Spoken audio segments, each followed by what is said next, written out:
Welcome to the Chain Effect Podcast, where a physical therapist and a dietitian married with 2 kids juggle the struggle of running a business, raising a family, and prioritizing our own health, all while trying to have as much fun as possible. We are your hosts, Taylor Pope, Doctor of Physical Therapy, and Caroline Pope, registered dietitian. Together we own and operate a health facility bringing together physical therapists, dietitians, personal trainers, and active recovery services to create what we call the Chain Effect. So recently we were on a trip, and whenever we travel, that's just really a little bit of time that I get to read, which, we don't have much time to read around our house. So Must be nice because you're sitting next to the older kid on the airplane. That's true. That's true. I mean, that is how the calmer airlines... I'm not sure if that's how I inputted it, but that's how the airlines decided that we needed to sit. And somehow they just knew, which one wanted their mommy a little bit more. Even if I wanted to read, I would not be able to. Well, it's so not, I listen. I mean, it's listen not to like the Tolly's not getting up, right? I mean, he can hold it for hours and hours and hours, right? Yeah, he did much better this plane ride, much better now that he's getting a little older. I mean, let's be real. So he, from what age? Like 2, he's like peed the bed once.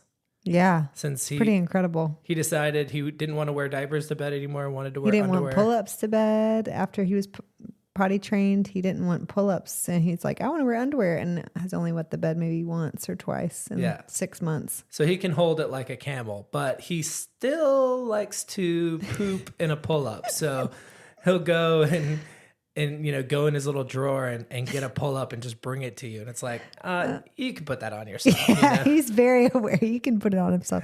He's like, surprise, and throws it in my face. I'm like, when will you poop on the potty, please? Well, we thought that we were gonna take a certain amount of pull-ups, right? And we ended up having enough. But when we got back, we told him, all right, Tolly, this is it. We're not buying any more pull-ups. And once these are out, what did he say? We're not buying any more. He said, well, when Bennett and I are big, we're going to drive to the store and get our own pull-ups. Get me some more pull-ups. We're going to drive to the store and get me some more pull-ups. Oh, when you're a teenager, you're going to be wearing pull-ups? Yeah. Anyways, but he's been amazing all the time. He's always been so in tune with his body. Yeah. And knowing when he has to go, not holding it, would just walk to the potty. Even, maybe 9 months ago when he was just over 2, would just walk to the potty. I got to go pee-pee, and would go and stand, not even sit on the potty, stand like a big boy. Meanwhile, like Bennett will wither like a flower, not drink any water all day. Yeah. Just hold it until he's miserable and we tell him to go. Yeah. Well, anyway, today we're going to talk about running our body like a business, or managing our body like a business. And this relates to a lot of the business books that I've been able to, or I guess I've been forced to read when I started. And you enjoy reading That's too. Right, that I enjoy reading, but especially on trips. With no sort of formal business training, I felt like, okay, I got to start reading some business books. So I have an idea of what we need to do for Chain Effect. And a lot of this was early days, but I've been reading an excellent one recently called The Infinite Game by Simon Sinek. And it got me thinking that a lot of the concepts that are in the book, that are in these business books, apply to health. And one of the early ones that I read was another book by Simon Sinek that is Start with Why. And I think when people are setting out on their health journey, they really need to think about a strong why. What is your purpose for making these changes? Because if you have a really strong why, then you can always sort of revert back to it when times are tough. And when you're not making progress, or when you don't want to get up and go to the gym, or when you don't want to exercise, or when you want to, do whatever, you can revert back to your why. And so I think, some of my patients might say that they want to be an active grandparent. And I think that's an awesome one for us. Be able to run around with the grandkids. Yeah, be able to run around with the grandkids, be able to play sports, be mobile. A lot of our patients want to be able to travel and travel in their old age when they're finally able and have the time and resources to be able to travel to be able to enjoy that experience instead of, feeling encumbered by things and distances. An older age too, but also weight related travel too. So we have some patients who I get that they want to be on an airplane and sit comfortably. They want to be able to walk around the city they're going to. So for weight loss, that could be one as well, being able to fly comfortably. Yeah. And I think for me, mine relates to still continuing to hold on to athleticism and be an athlete and be a part of a team. And so for me, a strong why is being able to, show up at tryouts and be able to, participate with these teams that I enjoy playing with, which is my camaraderie and, a lot of my friendships and my social network. And so I think starting out with having a strong why for, why you want to, make health changes is really important and can ground you again when times are tough. The second book or the second author is Jim Collins, and he has several books, Good to Great, Built to Last, Great by Choice. And some of the concepts that I love are Ronald Amundsen's Race to the South Pole, and it's called his 20-mile march. And basically the story goes that Ronald Amundsen and another guy, Ronald Falcon Scott, were two teams that were racing to get to the South Pole, and it had never been done. And Ronald Falcon Scott, his team was kind of like the fair weather team. So when the weather was good, they went out and marched as far as they could in one day. And they got after it, really pushed hard. And when the weather was crappy, they kind of huddled down and, waited in their tents for the weather to get good again. And this guy, Amundsen, he just 20 miles, rain or shine. And the idea is that frequency beats duration, right? All about consistency. Exactly. So he's doing 20 miles in the nice weather, even when you probably could push a little bit farther. Nope, we're going to stop right at the 20 miles. And then, we're going to save that energy for tomorrow, just in case the weather's not so good.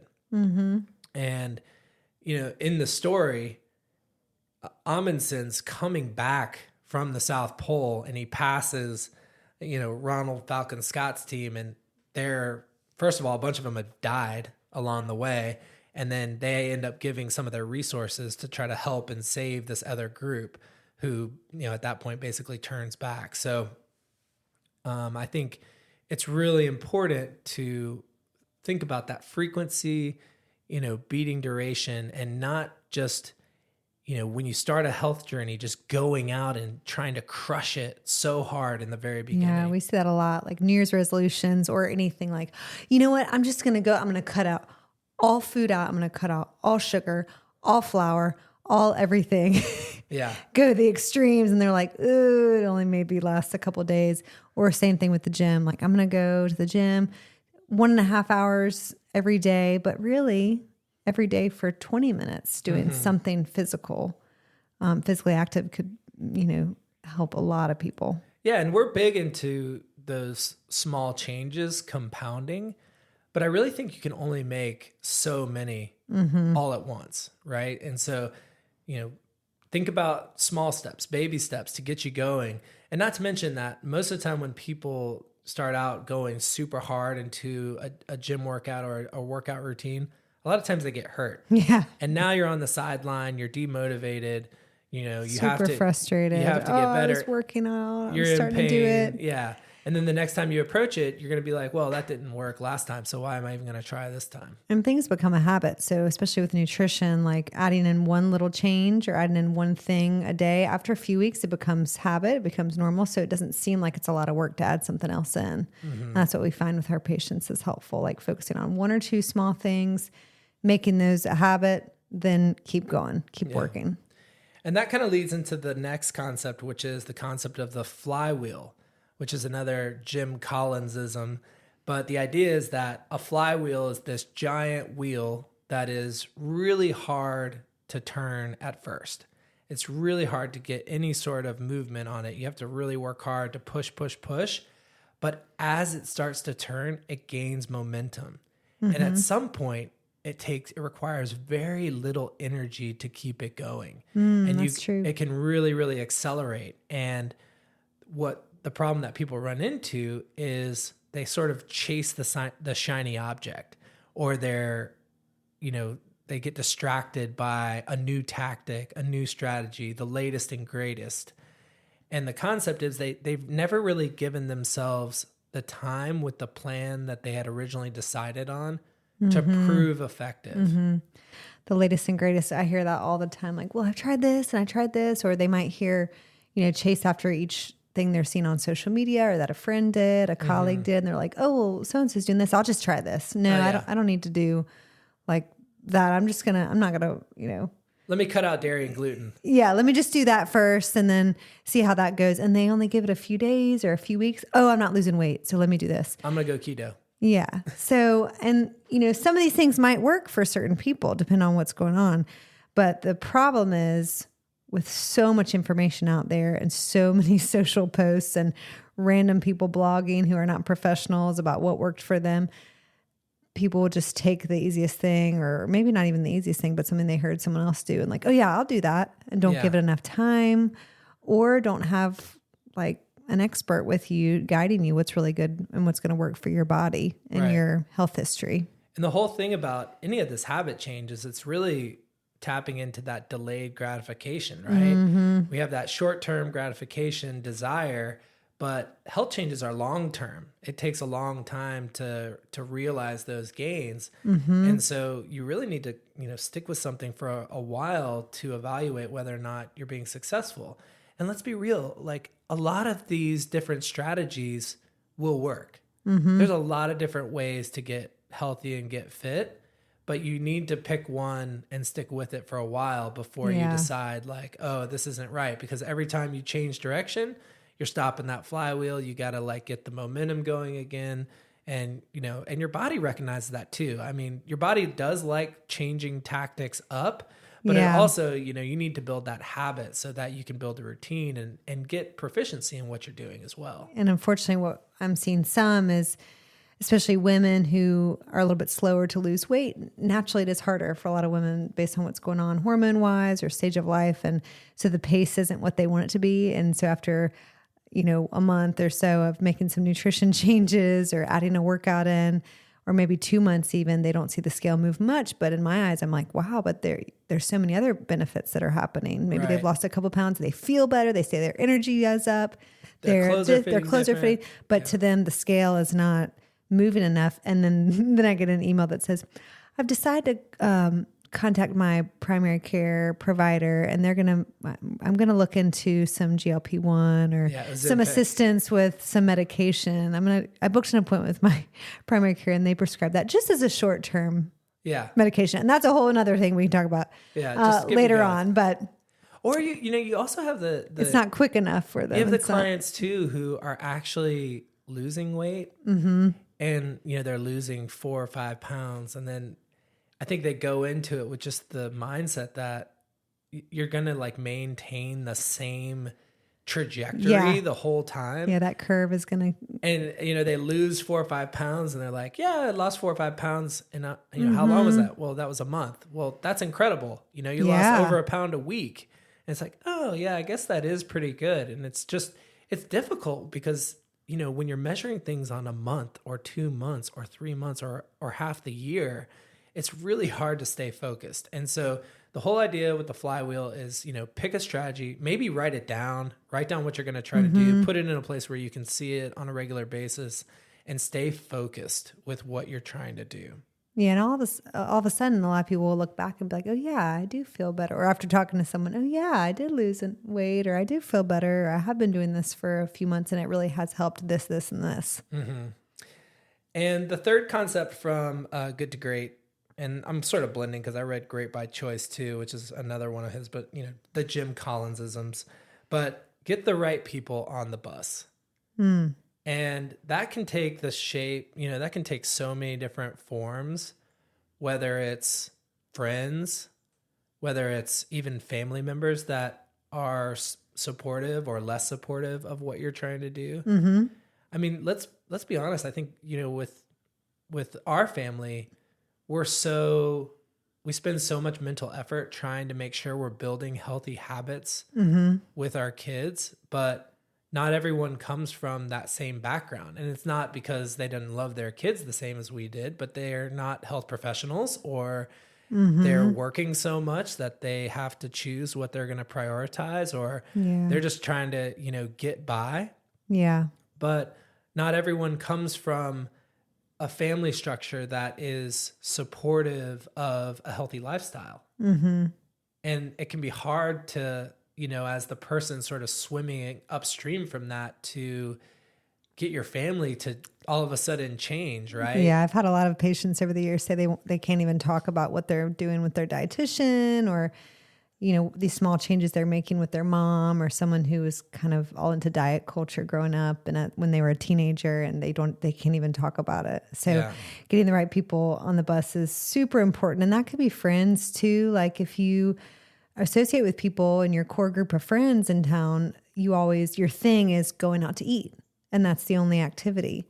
Well, maybe you're the person that makes that change and say, hey, maybe we do a different activity. Maybe we go for a walk instead of meeting for, a drink or Starbucks or going out. Pack our own lunch. Maybe right? let's do a cooking class together, or, do a potluck at home, or cook, fun recipes at home. And that's a great way. You have to get a little bit more creative, but it's really fun because you get, to do way more stuff. And the other thing is too, like, you might have to venture out and, through some different activities, some different things that you're trying to participate in, that can be sort of along with your why. Maybe you want to get back into a sport. And so now you're spending more time with some other people who are more interested in fitness, and that is more like-minded people who may align with your goals a little bit more. And then that helps because it's a source of accountability too. Right. And then the other part of that is also, getting a team of professionals behind you. And a lot of times I think our patients will come in, or our clients will come to us with where they want to go in mind. And I think you can attest to this. They don't really even know where they should be aiming or driving the bus, like what direction they should be driving the bus.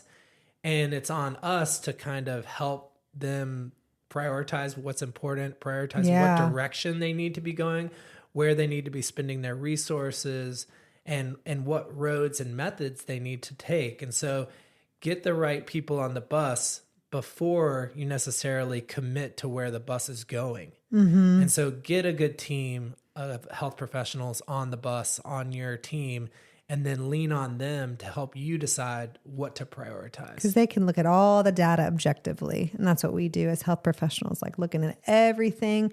I'm not in your shoes. I'm not in your house. I don't know exactly day to day what goes on, but I can blend all of the data together, given your labs, your lifestyle, your preferences that you tell me, what you're currently eating, what your work schedule is like, and then your goals. And we can objectively think through, okay, this would be a good place to start. And that kind of leads into the next book, which is Measure What Matters.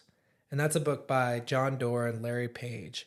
And the whole part of that is, for any business to be successful, you need to have great key performance indicators or great objective measures to what is going to be successful, and then make those front and center as things that you're going to recheck as you go to measure your progress.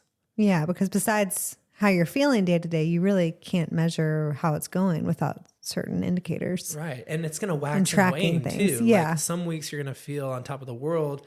Some weeks your recovery is going to be down a little bit. You're fatigued, you're stressed from outside things, and your performance isn't going to be the same, even though you're getting in better shape. You may not be able to lift as much. That's totally natural. Yeah. And so having the sort of key performance indicators that you're going to check in with, and what are some that you think are a priority or should be a priority from, a nutrition standpoint or just a, health standpoint that you use with your clients? Yeah, I think as far as labs go, important lab work, some is not as important, but to me, I really think looking at cholesterol levels, lipids, so triglycerides, HDL, LDL, total cholesterol, hemoglobin A1C, which that is a 3-month average of what your blood sugar looks like to see if you're in the pre-diabetic range, if you have any sort of insulin resistance, diabetic concerns. And so is that better than just like the morning you're fasted? Yeah, your fasting glucose that they take at the doctor, which some people may forget to fast, which kind of defeats the purpose. But a fasting glucose is just in that moment what your blood sugar is. Right. So that's not really indicative of what's going on in your life day to day or typically. That's usually indicative of what you had the night before. And so I find a lot of people that I don't really pay much attention to that, honestly. The A1C is a better indicator, or if you have a continuous glucose monitor and you're able to measure trends. But the glucose in your blood sticks to hemoglobin, which is the protein in your red blood cells. And so as your blood glucose levels increase, that hemoglobin will be coated with glucose. Oh, wow. And so red blood cells live about 3 months. And that's why with that hemoglobin A1C, it's an average of about 3 months of your glucose, because we can see how much glucose is on that hemoglobin Right. or on that red blood cell. Oh, wow. Oh. So those are labs, and there's others depending on someone's health history or their goals. But I definitely think body percent fat, body fat percentage, muscle mass, if you're able to do a scan, Or like the circumferential measurements. or just get a tape measure and measure, because we know I do think weighing yourself, which we'll talk about next, but even if your weight is unchanged, we hear a lot that people's waists are getting smaller, their pants are getting bigger, their shirts are fitting differently. So definitely using a measuring tape, circumferential measurements, and then the scale, you know, I think is really good, which can change and it can be frustrating. The scale is kind of a hot topic, right? Yeah, like I mean, certain people do better with the scale. I mean, for me, I step on the scale every single morning, and for me, it's kind of this either motivating thing or, it motivates me that, hey, you're doing what you need to be doing. This is awesome. Yeah. Or it's motivating like, hey, you need to like buckle down even more to like keep going. And I know that. And some people are motivated by that, but I will say what you did the night before doesn't necessarily mean that's why your weight is up the next morning, so that's where it gets a little frustrating for people. They could have had a really great day. Then the next morning they're up a pound than they were the morning before. That's when you pee really quick and then you get back on the scale just to see, or, Well, I'm amazed. I mean, with you, and you're tall, but your weight can change from morning to night. This is why we never want to weigh to track at night, but you could have like a 6 to 8 pound difference, right? Well, it's not usually that much, but we did get back when we got back from this trip, we had been flying all day, and I got on the scale and it was, 7 pounds more than when we left. And I was like, oh my gosh. And then the next morning I had lost 3 pounds just going to sleep. And I think a lot of that's fluid retention and swelling. The swelling. So it really can depend on that. Hormones, especially for females, all during the month, our hormones are changing. So our body is doing different things. Our body can be a different weight and could be much more bloated based on the time of the month. But weight, if you don't want to track every day, which I usually encourage patients not to, especially depend on, their mental health and how they feel about their relationship with food and how frustrated they get. But weekly is good, like the same morning, every Tuesday morning, maybe that's your time you track your weight. And it is important to track it, measure it at the same point, every relative day, right? You don't want to, take it in the morning when you first start and then take it in the evening, because your weight is going to fluctuate a ton throughout the day. So be consistent in the time that you're going to take your weight measurement. Yeah. And so I do think it's important. And if someone's changed their workout routine, they're doing a lot of heavy lifting now and working on their diet, but they notice they're feeling like their pants are getting looser, for instance. If your scale is staying the same, I know that can be frustrating, but for us, it shows you're likely losing fat and building muscle. If you see those inches, and then you can always measure yourself that way. But if we know you're probably building muscle without doing a scan, if you notice your fat is going down, your clothes are fitting different, your body composition is changing. So it's a great thing to track and just see what's going on week to week. Yeah. A couple other ones that I think are, pretty easy to track is, your Apple Watch, if you have one, will kind of keep track of your resting heart rate. So when you first start out, your resting heart rate is probably, it could be a little bit higher than what it is once you start building in some conditioning. Once you start getting in shape, you should see a little bit of a decline in your resting heart rate, which is an improvement in your cardiovascular fitness. Steps, measuring steps. I mean, when the Fitbit came out, like all of a sudden people became a little bit aware of what was going on, like how sedentary we are. Yeah, how few steps they're getting in the day. And they're like, oh my gosh, I have walked like a half mile in the entire day. And, we were designed to be able to, walk 20 miles a day. And so just getting that bare minimum 10,000 steps. I have a friend, who I think he lost 20 pounds. And I said, what did you do? He's like, dude, I got a Fitbit. And I was like, what do you mean you just got a Fitbit? And he said, well, I got a Fitbit and I realized I wasn't walking at all. And I just said, okay, I'm going to do 15,000 steps a day. And so if the evening came and he hadn't done his steps yet, he, instead of watching TV, he went for a walk in the evening and made sure that he got his steps every day. And then boom, the weight just fell right off. Steps are an underrated weight loss tool for sure. Yeah. And good for, just your body, not sitting all day either.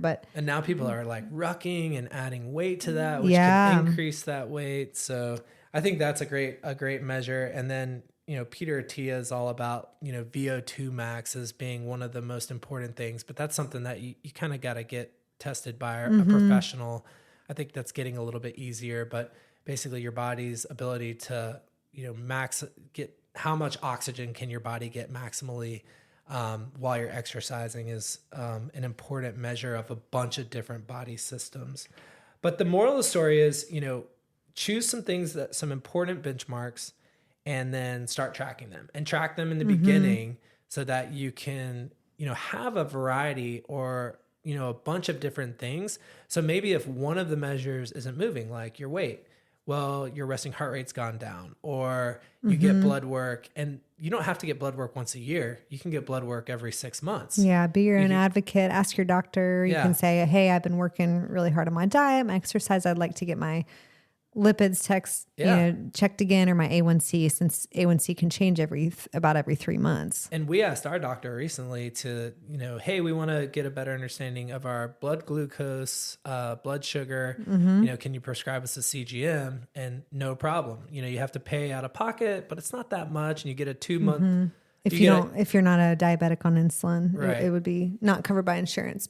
And we want to talk about that more, but that is just a huge tool that can be really beneficial to measure, your blood glucose at any given time. So find some measurable goals and also allow for those goalposts to move. So once you have the goals, don't think that, hey, all right, once I hit my goal weight, now I'm done.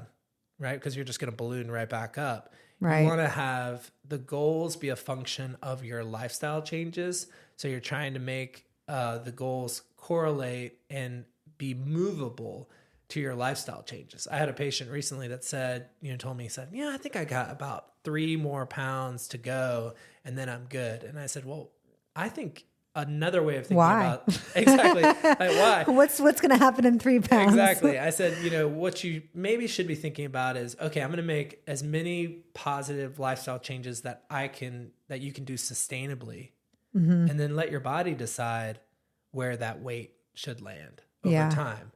Right. And just keep pushing the goalpost forward, because maybe you want to drop those 3 pounds, but we also might want to put some muscle on. Yeah. Right? A lower pounds does not equate to better health. Right. I mean, leaner body doesn't always equate to better health. So there's a lot of factors that go into it. And, the next book is The Power of Moments. And one of our office managers, Letty Cooper, gave me this book, and I love it. It's full of different strategies that you can use with new employees and new hires, and also customers of just, the power of specific moments and when we tend to remember things. That's a book by Dan and Chip Heath. They have some other great books that you and I have read. The Habit. Made to Stick. Yeah. Made to Stick. Yeah. That was a great one. And the concept there is we want to have, milestones or bookmarks in our life that we can look back on and really remember.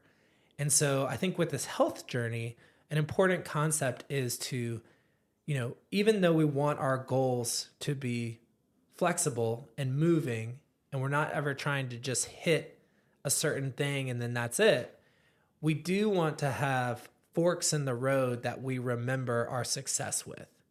So maybe, for me, it's kind of like a tournament or... Yeah, for you, it's a little easier because it's sports. I got sports, focus.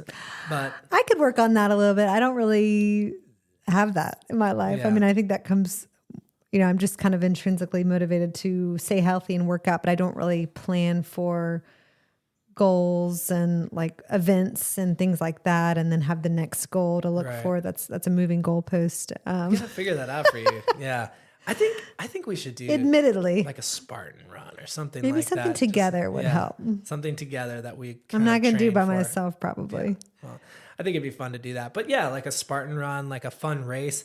I think the Couch to 5K movement did a really good job with that. You start out, you know where you're at, but the goal is in 3 to 6 months, you're going to do a 5K. And then a lot of those people end up doing multiple 5Ks and they go into a marathon, 10K, then they half keep climbing. marathon. So that's that moving goalpost. Yeah. A lot of our patients will, like we said, the vacation. They want to go on a big trip and they're worried. They're worried about managing the stairs. They're worried about managing their bags and having that big trip that they remember getting in shape for and where their life was before, Machu Picchu, like being able to climb those steps Yeah. or, going over to Europe and how everywhere you go stairs, there's no elevators anywhere. So Yeah. Yeah. Those are great ideas. We'll be brainstorming about me. But I've always wanted to do a Spartan race. I think those are fun, or a mud race. And the last book is another Simon Sinek book, and that's kind of where we started, The Infinite Game. And the concept of this book is that there are two types of games, finite games and infinite games. And finite games are your traditional sports things, basketball, baseball, football. The players are known, that's, one team against another, and the rules are agreed upon. There's a beginning, there's an end, and the players outlive the game, right? The game ends and the players go on to play another game. Infinite games are the opposite of that. The amount of players are varied. It could be a ton of different players. It's an unlimited amount of players. The rules are not defined. The game does not have a beginning or an end, and the game outlasts the players. The players come in, they play for a bit, and then they drop out. And examples of this are business, government, relationships, and our own health, right? And our own health, we do have a beginning and an end, but the rules of that game are just not that well defined. And you can go so many different directions with your own health. And another way that I think that this is important is, what we talk about with our family and kind of in the way of like getting the right people on the bus is, I think a big purpose for me and for you, especially as parents, is we want to arm our children with the best tools to live a healthy lifestyle and to build those habits that are going to help them lead a healthy lifestyle. And then the sort of chain of events that are going to lead them to, teach their kids the same thing. And we're promoting that. And I think we try to promote that with our clients and instill that change. But having the mindset that the changes that you're making are not necessarily just for you. How you can, you might be the first cog or the first domino in all of your friends making healthy changes. Mm-hmm. And I'm sure a lot of people have seen how when they change a habit, people around them also start changing those habits. Yeah, they get motivated. They get motivated by your success. They ask you about your success. And so thinking about, going back to your why, going back to thinking about your just cause, and really trying to think about how important what you're doing is, and realizing that, it is a long-term game. It's not going to have a beginning and an end.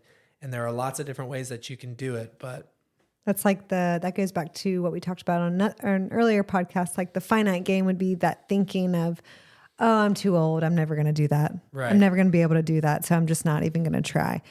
If you try and think about the legacy, you could say you leave behind, you could inspire your family, you could inspire your grandchildren, you could inspire other people, instill, different things in them about something you were able to do at a like older age. I love hearing those stories of like Pavel Tatsulin's dad deadlifting 400 pounds at age 70, and he had never really, weightlifted. Yeah. And then I saw this YouTube video of this 70-year-old guy running a 200 faster than I could right now. Yeah, and I've seen older ladies weightlifting and doing Olympic lifts and stuff in their 70s and 80s. And for them, they don't even realize how much that's motivating us, right? And so just having that in your brain that, the things that you're doing are not just impacting you, but they're really impacting everyone else. So, managing some food for thought there. Managing your body like a business. So if you're interested and you want to brainstorm, or you already know your why, then we hope some of these tools or ideas could help you build your business plan. And we'd love to hear from you if you have any goals or ideas for yourself. Yeah, so shoot us an email, Taylor@chaineffect.us and Caroline@chaineffect.us, and we'll catch you next time. All right, bye.